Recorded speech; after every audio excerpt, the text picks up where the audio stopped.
All right, hello again. This is Mike with NetPicks. In this video, I'm going to highlight our options trade of the week, which for this week, we're going to utilize NetFlix again. It's one of our favorite products to trade on a weekly basis at NetPicks because it tends to be very liquid.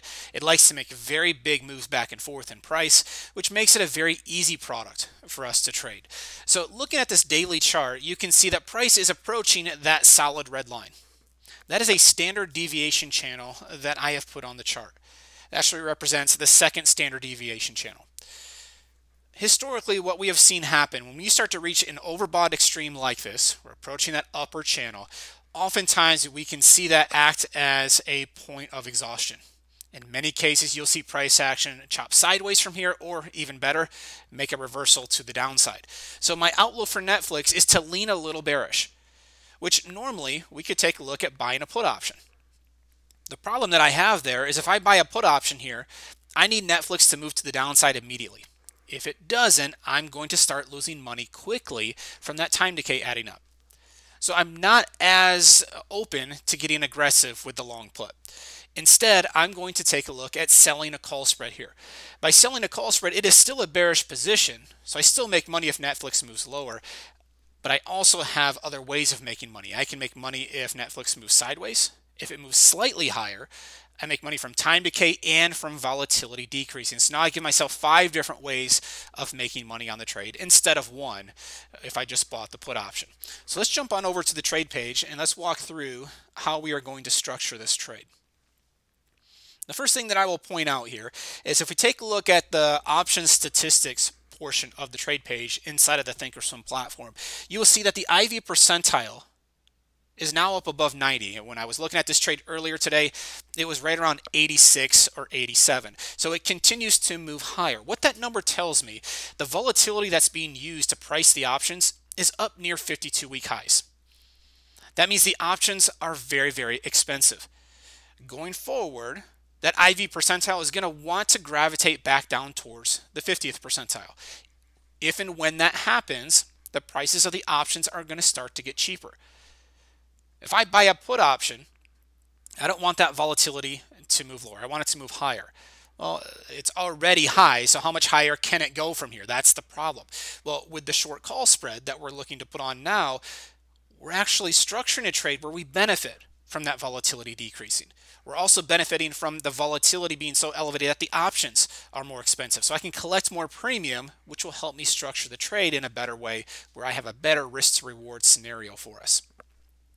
So I'm coming in, I'm going to take a look at the March 23 weekly options. So the options that have 14 days left before expiration. So this is a very short-term trade. Could I go farther out? Could I go out to the April monthly options? I sure could.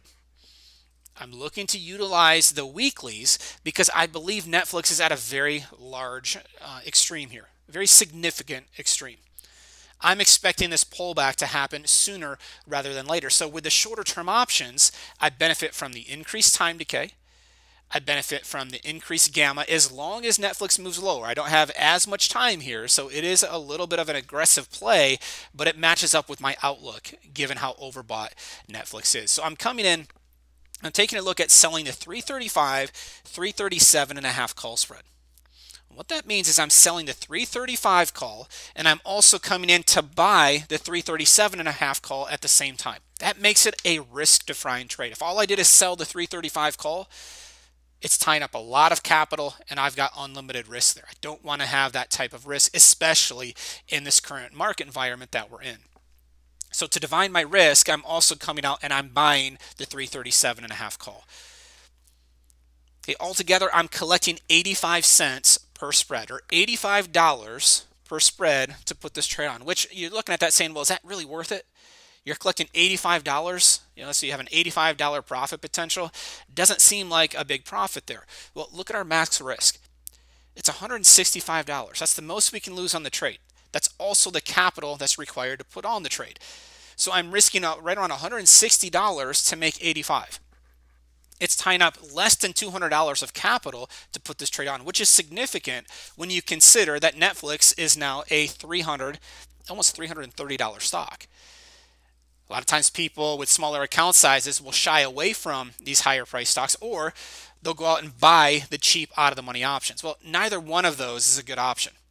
Netflix is very active. I want to take advantage of the movement. So by utilizing the short call spread here, we're able to reduce the cost considerably, still give us a bearish position, and it's still a pretty nice profit. An $85 profit here over the next couple of weeks while only tying up $165 of capital. That's a pretty attractive scenario for me. Now, because I'm collecting 85 cents to put this trade on, we're going to add that 85 cents onto the 335 call that I'm selling. So that puts my break-even point at 335.85. I don't care if Netflix moves up, down, or sideways as long as it stays below that level. So with price action currently at 328, we've got about $7 that this thing can move against me to the upside, and I'm still okay. I also make money from time decay adding up, and I make money from volatility decreasing. So there's the 5 ways I have of making money on this trade. Does it give me the home run potential? The big profit that a long put would? Well, no. The long put is going to have more profit potential. The problem there, like we mentioned earlier, is I only have one way of making money. So this is a more conservative trade. I'm tying up less capital, still positioning myself bearish. I still can make money if Netflix moves to the downside. I'm just doing so with more ways of making money on the trade. So going into the next 2 weeks, I really like the positioning of this trade. I just think Netflix is seeing that exhaustion moved here this week to the upside, and let's see if we finally get that pullback next week. What you'll notice in the article that we put on our blog as well, we do currently have 2 open positions from the last couple of weeks. The last couple of weeks we put on a trade on Facebook, which we sold the 185-190 call spread. We collected $1.43 for that trade.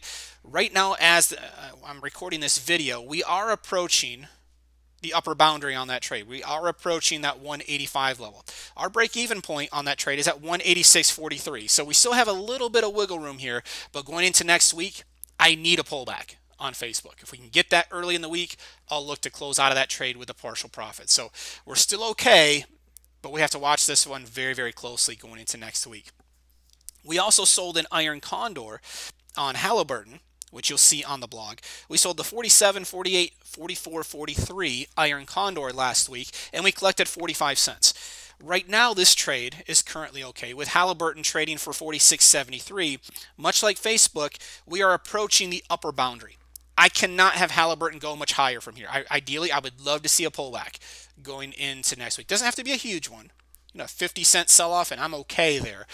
So we'll see what happens. The market's incredibly overbought again here this week. The NASDAQ making new all-time highs again here as we wrap up the week. So very good chance early next week that we do start to see a little bit of a pullback, and that would allow us to potentially book some profits on all 3 of our open trades of the week here from the last couple of weeks. So if you have any questions on these open trades or the new Netflix trade that we just talked about here today, feel free to send me an email. My direct email is mike@netpicks.com. I'd love to connect and answer any questions you might have. So we'll see how it goes, see if the market pulls back for us next week. I'll be back next week with an update on all of these trades, and then also take a look at a new one next week as well. All right, we'll talk to you then.